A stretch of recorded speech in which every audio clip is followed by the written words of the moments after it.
오늘 룻기 7번째 시간인데요. 장애물을 넘어야 보아스를 만날 수 있다라는 제목으로 하나님의 말씀을 전하도록 하겠습니다. 여러분, 전기차 기업 중에서 어느 기업이 제일 유명합니까?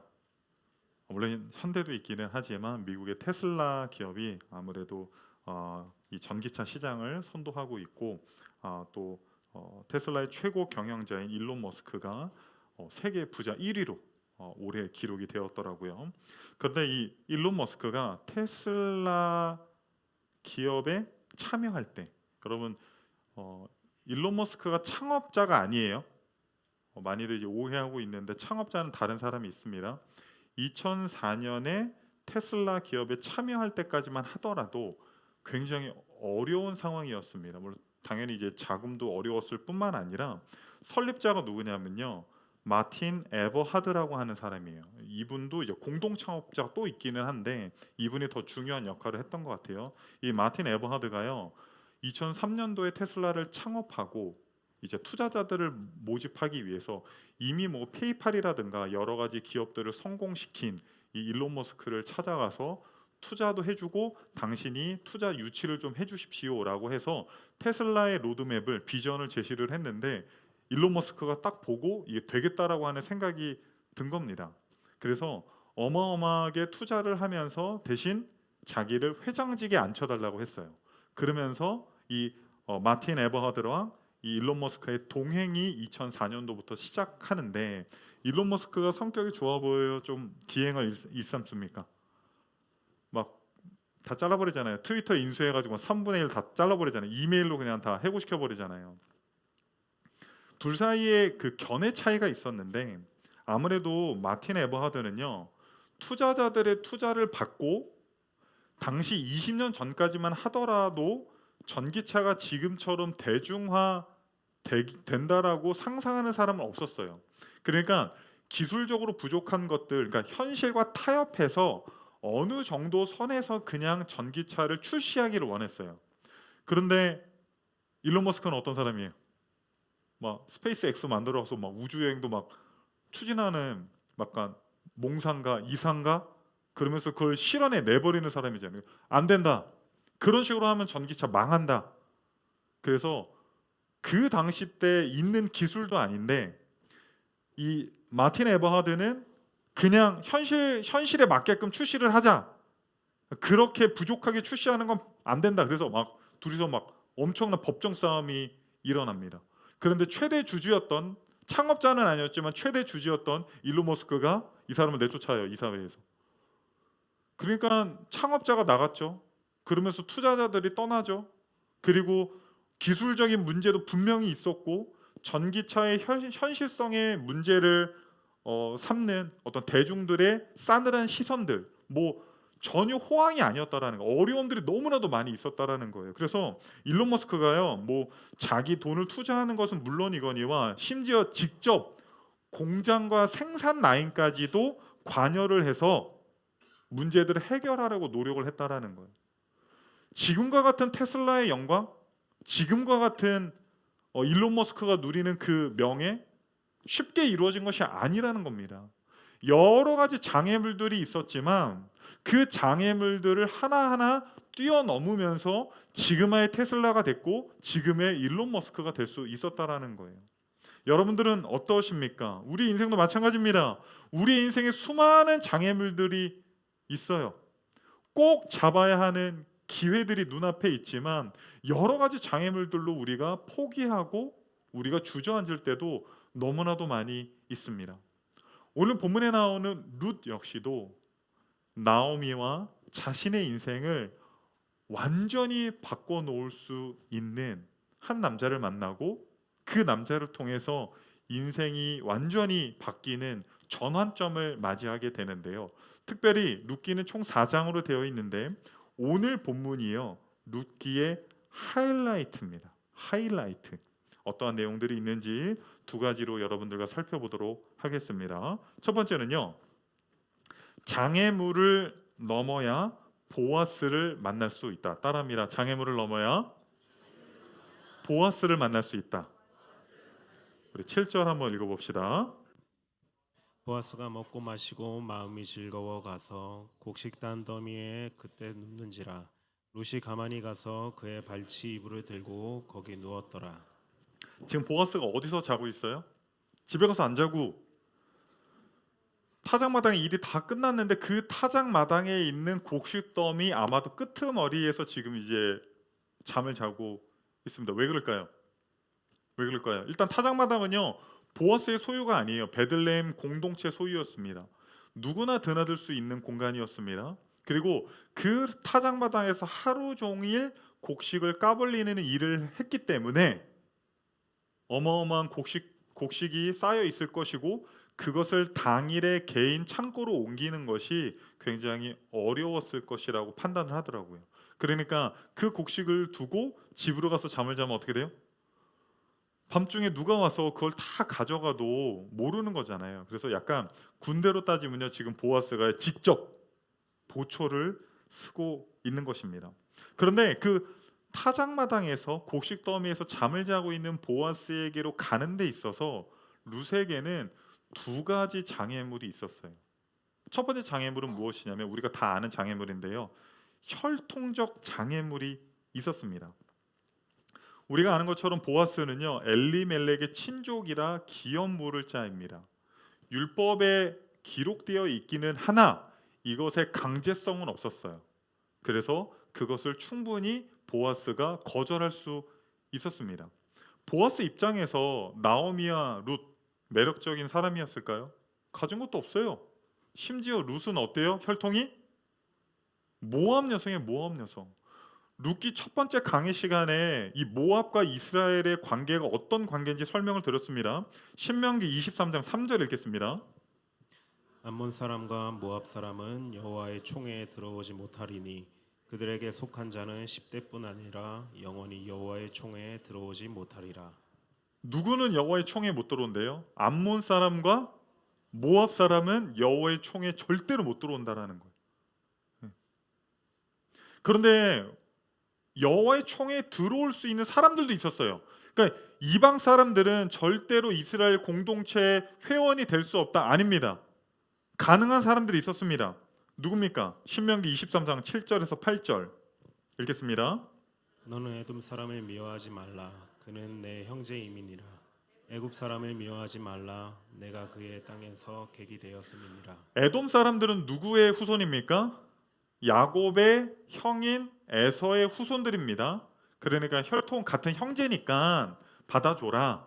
그리고 애굽 사람들은 왜요? 피가 하나도 안 섞였지만 너희들이 거기서 400년 동안 객으로서 신세를 졌기 때문에 애굽 사람들 역시도 여호와의 총회에 받아들여 줄 수 있어요. 그런데 8절에 보면 그들의 3대 후 자손은 여호와의 총회에 들어올 수 있는 거예요. 그러니까 이스라엘 공동체에 여러분이 들어갔어요. 그러면 여러분의 3대가 지나서 약간 손자의 손자 정도 됐을 때 들어갈 수 있다라는 거예요. 그런데 유독 모압 사람들, 암몬 사람들은 절대로 이스라엘의 공동체 회원이 될 수 없다라고 했습니다. 그 이유가 신명기 23장 4절에 나와 있습니다. 그들은 너희가 애굽에서 나올 때에 떡과 물로 너희를 길에서 영접하지 아니하고 메소보다미아의 그돌 사람 부올의 아들 발람에게 뇌물을 주어 너희를 저주하게 하려 하였으나. 그러니까 이스라엘 백성들이요 출애굽하여서 그 광야길을 걸어가서 가나안 땅으로 가는 여정 가운데 모압 왕 발락이 선지자 발람에게 돈을 주어서 이스라엘 백성들을 저주하게끔 사주를 했다라는 거예요. 그러니까 모압이랑 이스라엘은 어떤 관계예요? 저주하는 관계.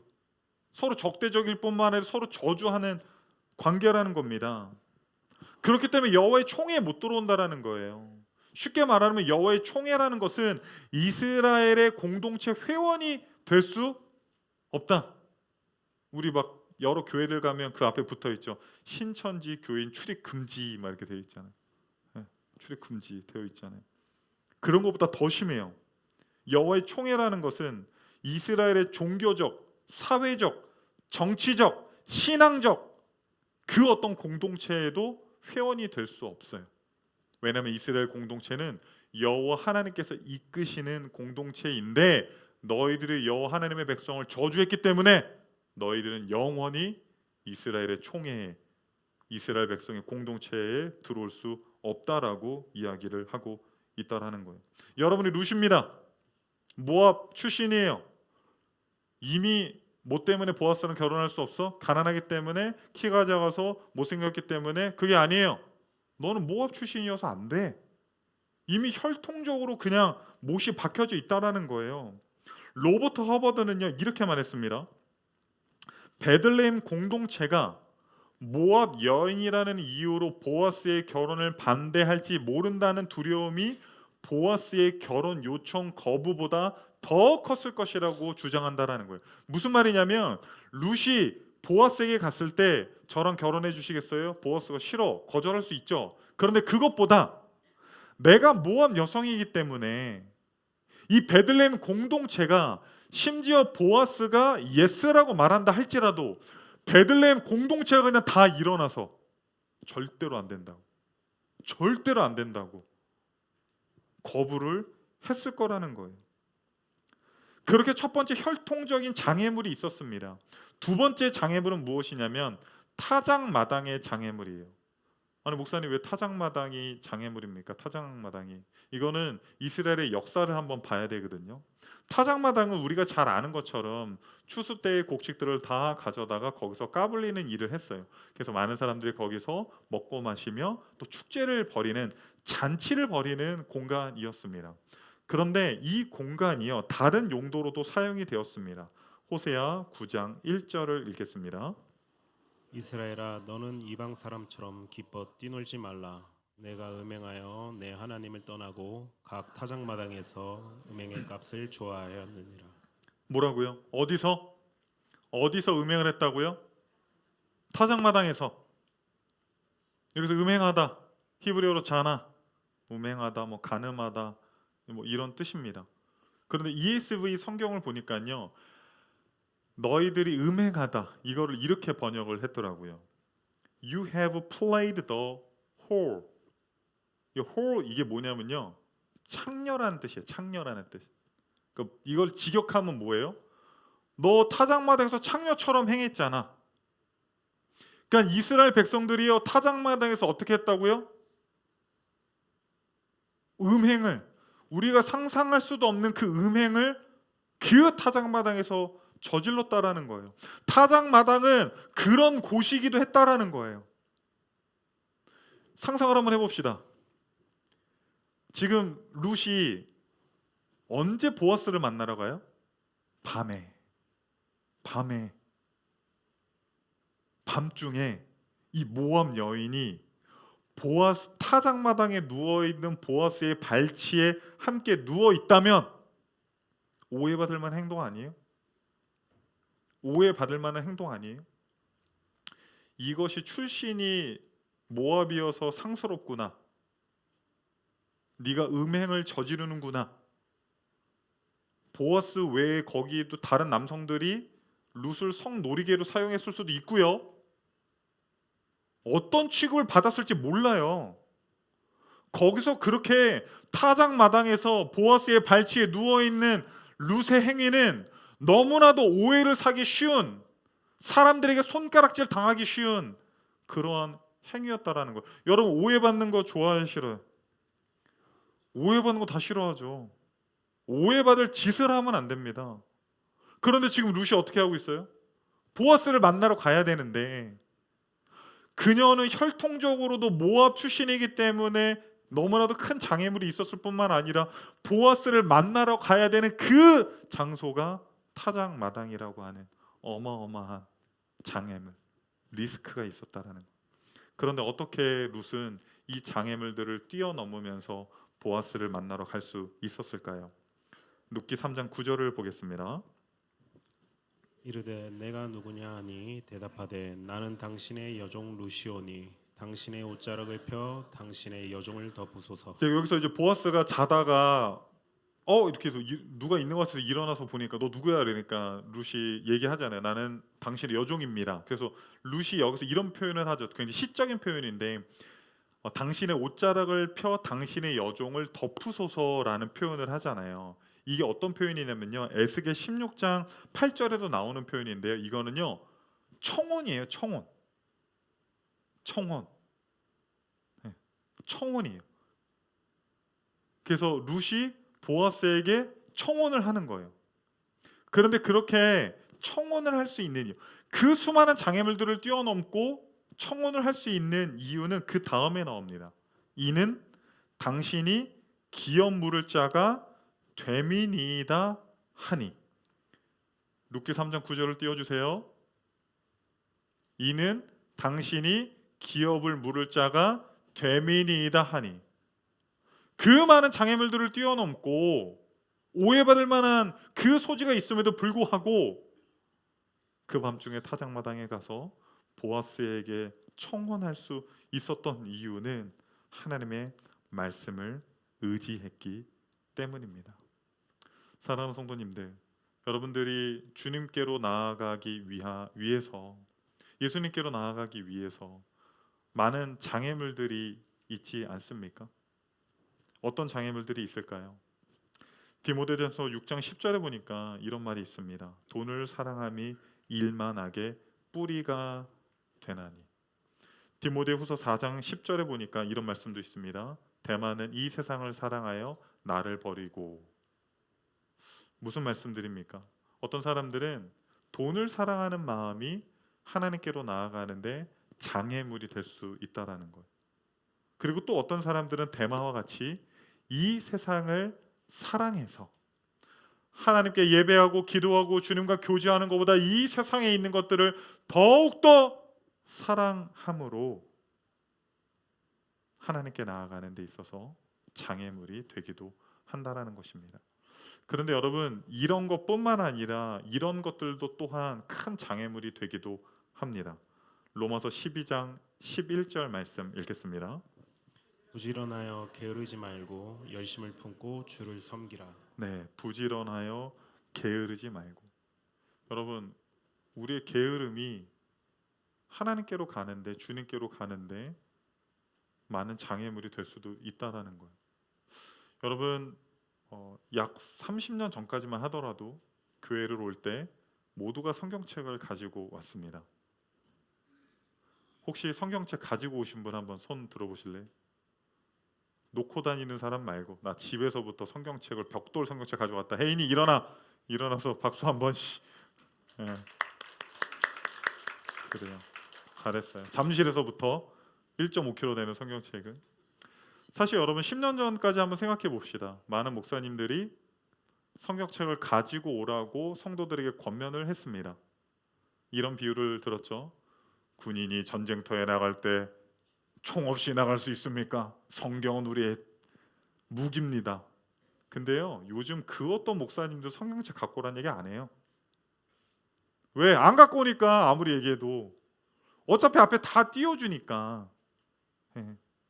물론 성경책을 갖고 오고 안 갖고 오고를 우리 신앙의 그거를 지표로 삼을 수는 없어요.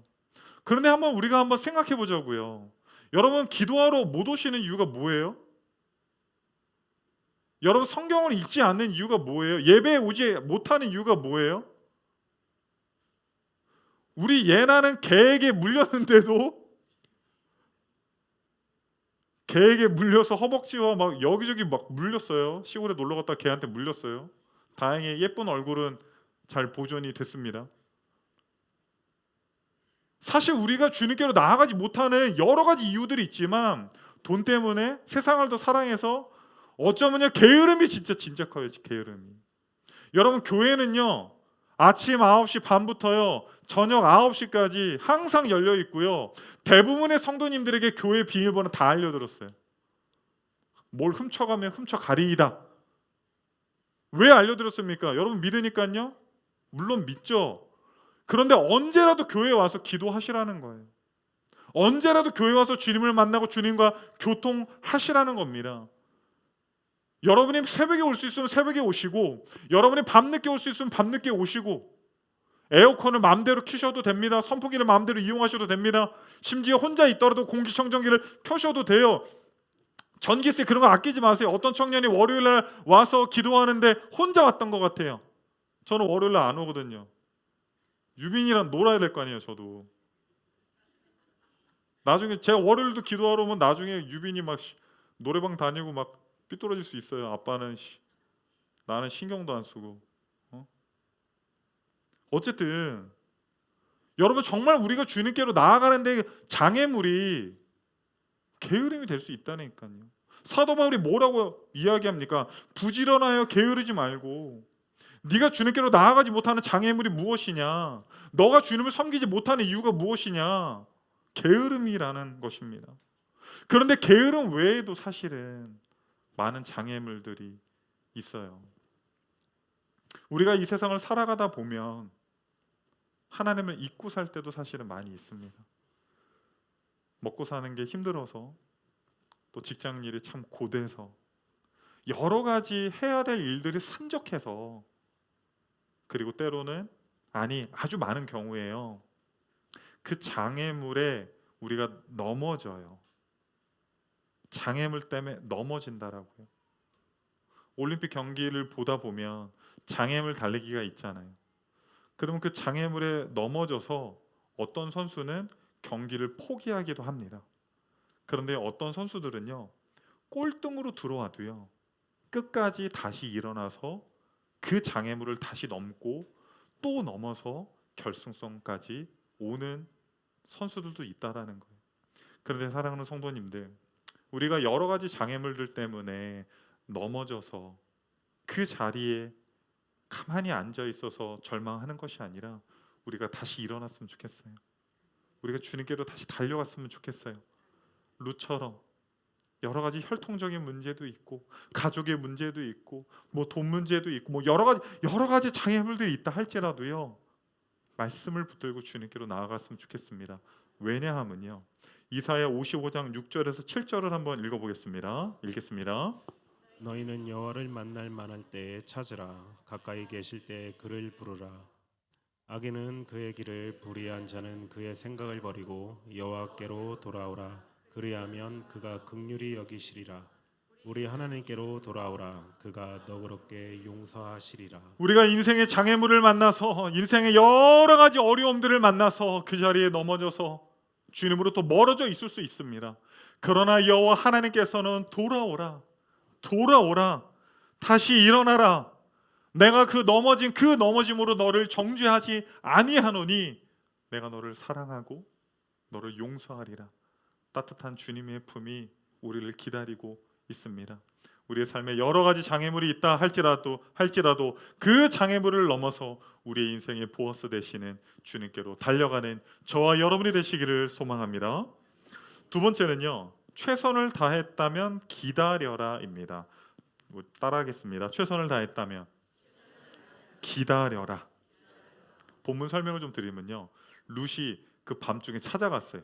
장애물들을 탁 뛰어넘어서 찾아갔습니다. 그리고 청혼을 했어요. 그랬더니 보아스가 뭐라고 이야기해요? 그래, 내가 기업을 물을게. 근데 한 가지 문제가 있어. 나보다 더 가까운 친족이 있어. 그래서 그 사람이, 내가 너와 결혼하고 기업을 물으려고 해도 그 사람이 베들레헴의 장로들을 불러다가 법정에서 고소를 하면 내가 너에게 기업을 물려줄 수가 없어. 내가 너와 결혼을 해줄 수가 없어. 그렇기 때문에 내가 해가 뜨면 아침 일찍 일어나서 그 사람에게 가서 장로들을 세워놓고 물어봐서 그 법적인 문제를 다 해결하고 내가 너에게로 다시 올게 라고 약속을 하고요, 보리를요 6대를 지어줘요. 빈손으로 가지 말고 해가 뜨기 전에 시어머니에게로 가라. 그래서 시어머니에게 갑니다. 그래서 시어머니에게요, 룻이 있었던 모든 일들을 다 이야기해요. 제가 가서 이렇게 했는데 보아스가 다 기업을 물은다고 합니다 라고 이야기를 다 한 겁니다. 그랬더니 이 시어머니가 어떻게 합니까? 룻기 3장 18절입니다. 이 시어머니가 이르되 내 딸아, 이 사건이 어떻게 될지 알기까지 앉아 있으라.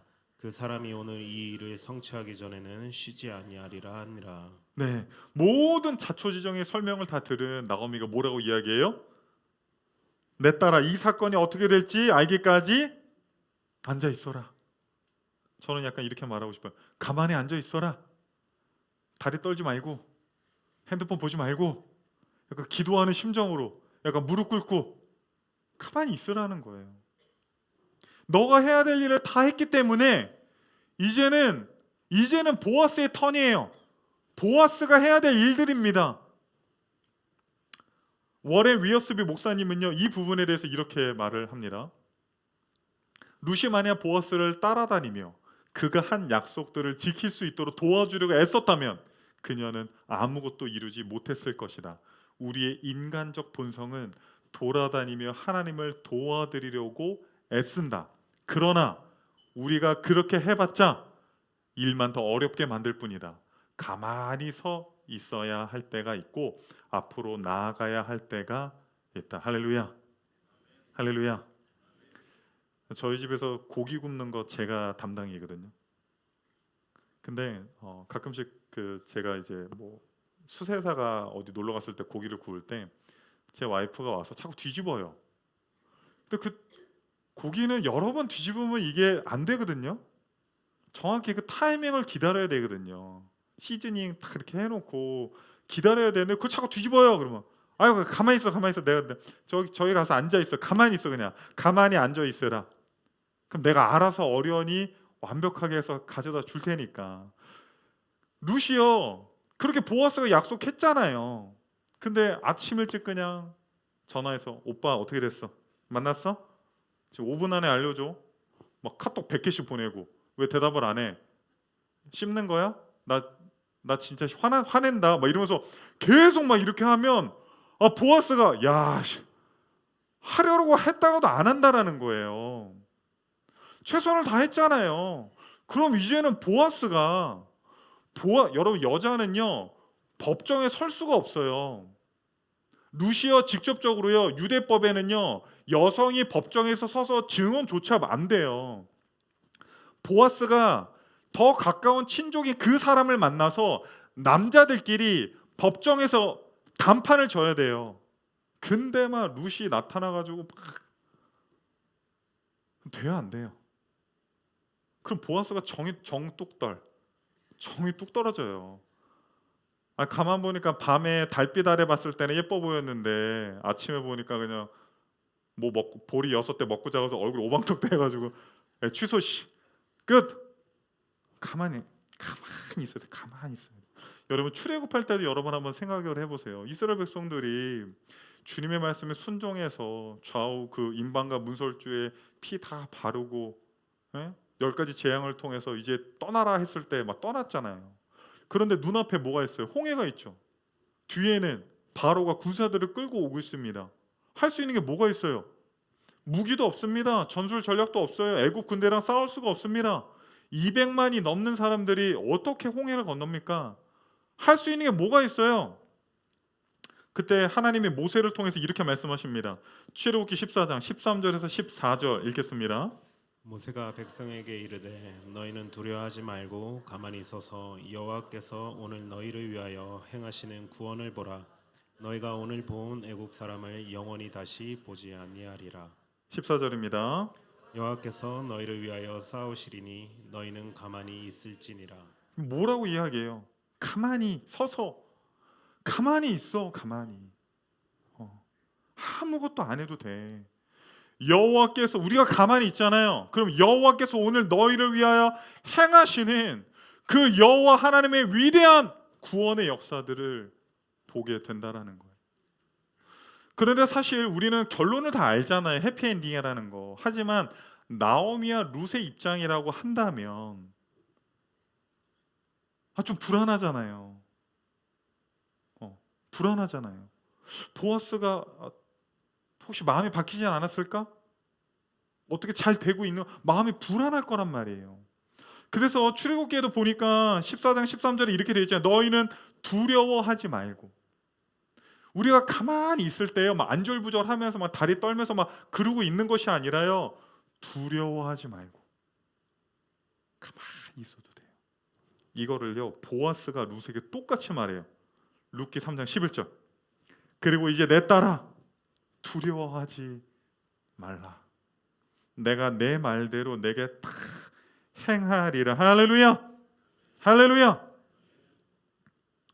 우리가 하나님 앞에서요, 인간적으로 할 수 있는 거 있잖아요. 우리가 할 수 있는 최선을 다 했잖아요. 그러면요, 결과는 주님께 맡기는 거예요.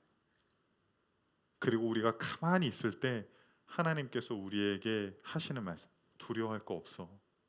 너 네가 할 수 있는 거 다 했지? 이제는 내가 너를 위해서 네가 말한 대로 내가 다 행하겠다라고 이야기를 하는 겁니다. 빅터 프랭클린이 사람은 무엇으로 사는가라는 책에서 기다림에 대해서 이렇게 말을 했습니다. 사람은 먹는 것으로 사는 것도 아니요, 오직 희망으로 살고 오직 기다림으로 산다라고 했어요. 여러분들은 뭘 기다리세요? 택배 기다릴 때 어때요? 그렇죠? 택배 기다릴 때 요즘은 뭐 그냥 오늘 하면 바로 내일 오고 막, 그렇죠? 택배 기다릴 때 막 설레임으로 기다리잖아요. 여러분, 우리는 기다리는 인생이에요. 사실 기다리는 인생. 여러분, 이 세상에서도요, 우리 마음대로 할 수 있는 일이 별로 없어요. 생각해 보세요. 부모님들이 자식 제대로 안 키우고 싶었겠어요? 여러분, 그 어떤 부모가 자식을 그냥 막 키우고 싶어요? 다 제대로 키우고 싶지. 그런데 먹고 사는 게 바빠서, 금전적인 게 어려워서. 그리고 여러분, 우리 부모님들도요, 완벽하지가 않아요. 문제 있어, 인성에. 하지만 최선을 다했어요. 우리가 최선을 다해도 안 되는 일들이 사실 많거든요. 신앙적인 것도 그래요. 사실 그렇게 기도하고, 그렇게 헌신하고 섬기고, 정말 그렇게 했음에도 불구하고 정말 멋있는 신앙인이 되었는가? 나는 하나님과 사람 앞에서 정말 하나님이 나를 자랑하실 만한 그러한 신앙인이 되어가고 있나? 그렇지 않은 경우가 더 많아요. 사실은 더 많아요. 그런데 우리는요, 우리의 기다림은 사실 예수님을 기다리는 사람들 아닙니까? 우리는 예수님을 기다리는 사람들 아닙니까? 우리의 이 신앙의 여정 가운데 여러분, 좋은 일도 여러분 많을 거예요. 하지만 간혹 어려움도 있을 겁니다. 그런데 우리는 기다리는 거예요. 하나님이 우리에게 주신 지혜, 지식, 환경, 시간, 건강, 인맥, 친구들, 교회, 가족, 내가 할 수 있는 모든 것을 다 했다면 그 다음은 기다리는 거예요. 그 결과를 기다리는 거예요.